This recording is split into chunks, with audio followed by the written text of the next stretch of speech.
बात है, एक गांव में बिट्टू नाम का लड़का जमींदार की जमीनों पर हल चलाया करता था। जमींदार और उसकी बेटी बिट्टू के काम से बहुत खुश थे। वो बिट्टू को फल, सब्जियां और कुछ पैसे इनाम के तौर पे दे दिया करते थे, जिसकी वजह से बिट्टू और उसकी माँ खुशहाल जिंदगी गुजार रहे थे। बिट्टू बेटा, तेरे जमींदार कितने अच्छे हैं जो हमारा इतना ख्याल रखते हैं। हाँ माँ, ठीक कह रही हो, लेकिन माँ मैं भी तो जमीन की फसल पर खूब मेहनत करता हूँ, जिसकी वजह से ही फसल अच्छी उगती है और जमींदार को अच्छा मुनाफा होता है। बिट्टू, मुझे तेरी मेहनत करने पर फख्र है, तभी तो हमारी जिंदगी इतनी अच्छी गुजर रही है। उसी गांव में मीठा नाम का लड़का खाने का होटल चलाया करता था। उसके पास ग्राहकों का रश लगा रहता था। बेटे भाई, एक प्लेट मस्त किस्म के खरगोश कढ़ाई लगा दो, बखत मार कर। तेरी ये बात सुनकर मेरा दिल कर रहा है कि तुझे छित्तर मारूं।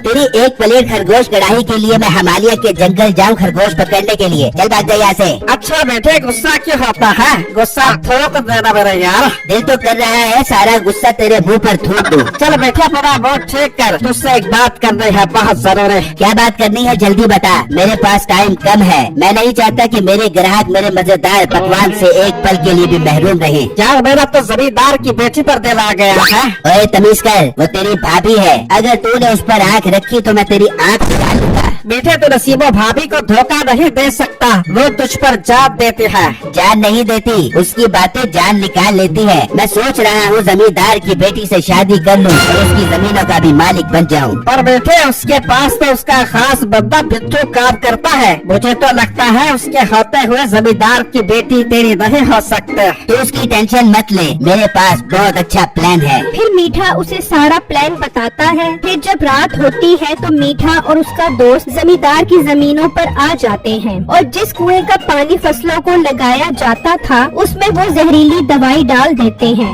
और वहाँ से चले जाते हैं। और मीठा जब घर पहुँचता है तो नसीबो कहती है, अरे मीठे, तू रात के इस पेड़ कहाँ से गुल खिला क्या है? बेगम, मैंने कहा से गुल खिलाने, मेरा गुलदस्ता तो मेरे सामने खड़ा है। देख ले मीठे, अगर मुझे धोखा दिया तो मैं तेरे सिर पर काट के गोश्त वालों को बेच दूंगी। फिर अगले दिन जमींदार जब अपनी जमीनों पर जाता है तो देखकर हैरान और परेशान हो जाता है कि उसकी सारी फसलें तबाह हो चुकी होती हैं। फिर जमींदार बिट्टू को अपने पास बुलाता है। बेटू, ये मेरी फसलें तबाह कैसे हो गई? तुमने क्या किया है मेरी फसलों के साथ? जमींदार साहब, मुझे खुद समझ नहीं आ रही ये फसल कैसे तबाह हो गई। मैं तो अपना काम बहुत ईमानदारी से करता हूँ। चुप कर बिट्टू, मुझे सारी ईमानदारी नजर आ रही है तुम्हारी। तो मेरे खास बंदे, इसलिए मैं तुम्हें कुछ नहीं कह रहा। अगर कोई और बंदा होता तो मैं उसे काट कर कुत्तों को खिला देता।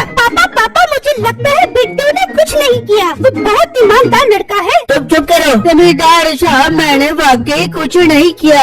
एकदम खामोश, चले जाओ यहाँ से और आइंदा मुझे अपनी शक्ल मत दिखाना। बिट्टू उदास होकर वहाँ से चला जाता है और सारी बातें अपनी माँ को बताता है।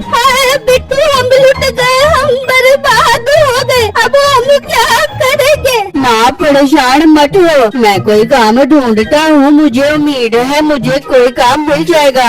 दूसरी तरफ मीठा सो रहा होता है तो नसीबो कैंची आती है। ओ मीठे, उठ जा, जा कर होटल खोल, ग्राहक तेरा इंतजार कर रहे होंगे। सोने भी नहीं देती और मोटी नाक वाली औरत अच्छा भला सपना देख रहा था, आकर उठा दिया। मिठे, तुम्हें समाप्त कर बेटिया मेरे से, वरना मार मार के तुझे तुम्बा भरा के खा चाट दूंगी। अब जा होटल पे और हाँ, आते हुए मेरे लिए बटेर मक्खन बड़ा के लेके आती हो, मुझे बहुत कमजोरी हो रही है। फिर मीठा होटल पर आ जाता है और बिट्टू काम ढूंढते हुए मीठे के पास आ जाता है। भाई जान, मुझे नौकरी की जरूरत है, क्या मुझे आपके पास नौकरी मिल जाएगी? और मोटे गेंडे, तू कितना बड़ा हुआ है, वैसे तो तुझे देखकर लगता है तू हर वक्त घर पर ही पड़ा रहता होगा।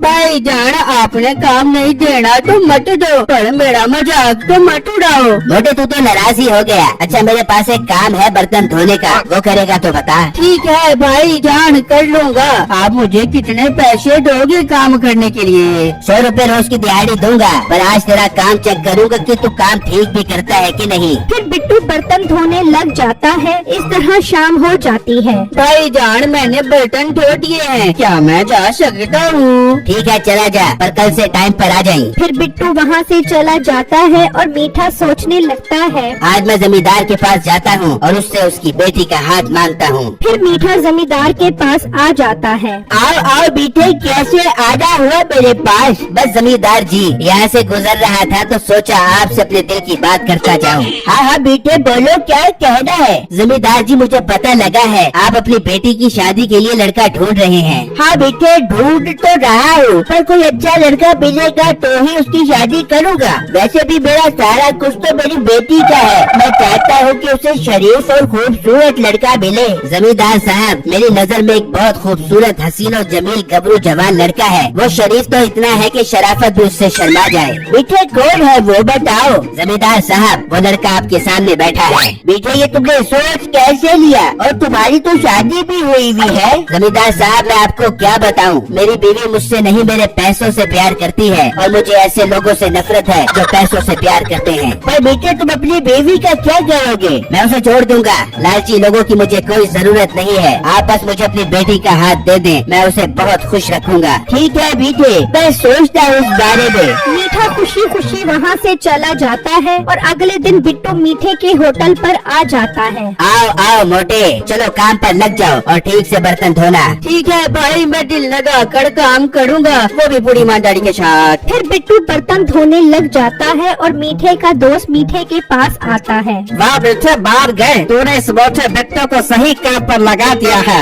मीठा एक इंटेलिजेंट लड़का है, पर दुनिया इस बात को माने न माने, तू इस बात को जरूर मानेगा और कहेगा कि वाह मीठे, तू इतना इंटेलिजेंट है कि सब लोगों को पीछे छोड़ दिया है। कौन सी बात बेटे, जल्दी बता। मैंने जमींदार से अपनी शादी की बात कर ली है। अब उसका सारा पैसा और जमीनें बहुत जल्द मेरी हो जाएंगी। बेटे ये तो बहुत अच्छी बात है, लेकिन बेटे शादी के बाद तू पैसे और जमीनों में से मुझे आधा हिस्सा देगा। आखिर को फसलें मैंने तेरे साथ मिलकर उसकी जलाई है। बकवास बंद कर, तुझे 1 रुपया भी नहीं मिल सकता। हाँ शादी पर आ जाए, खाना खिला दूंगा। ये बात सुनकर वो गुस्से में वहाँ से चला जाता है। बिट्टू बर्तन धो रहा होता है तो उससे एक प्लेट टूट जाती है। बर्तन टूटने की आवाज सुनकर मीठा वहाँ आ जाता है। अब मोटे गैंडे, ये तूने क्या किया? मेरे सारे बर्तन तोड़ दिए। दफा हो जाए यहाँ से, वरना मैं तुझे तोड़ दूंगा। बिट्टू उदास होकर वहाँ से चला जाता है और दूसरी तरफ मीठे का दोस्त जमींदार को सारी बातें बता देता है। मीठे की इतनी हिम्मत, उसने हमारी फसलें तबाह की। जाओ मुझे उसे पकड़ कर लाओ। देखा ना पापा, मैंने कहा था ना बिट्टू ने कुछ नहीं किया। फिर मुंशी मीठे को पकड़ने चले जाते हैं और मीठे का दोस्त नसीबों को भी सारी बातें बता देता है। अरे दे मिठे को,